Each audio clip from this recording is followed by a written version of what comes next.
ప్రకాశం జిల్లా దర్శిలో రాజ్యసభ సభ్యుడు విజయసాయిరెడ్డి విలేకరుపై చేసిన అనుచిత వ్యాఖ్యలను ఖండిస్తూ దర్శి విలేకరుల ఆధ్వర్యంలో స్థానిక గడియార స్తంభం నుంచి పోలీస్ స్టేషన్ వరకు ర్యాలీ నిర్వహించి స్థానిక స్టేషన్ లో ఫిర్యాదు చేశారు.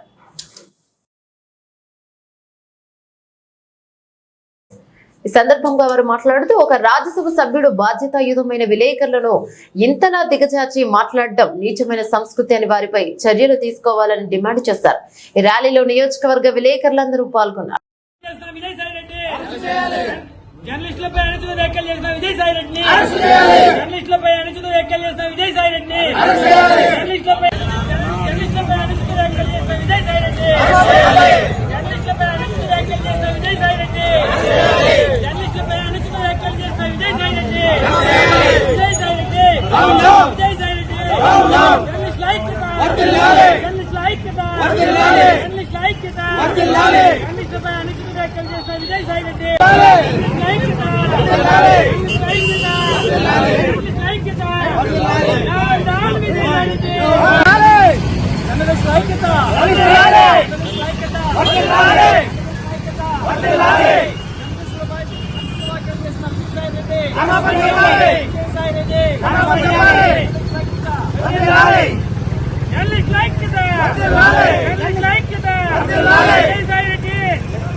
One, two, three.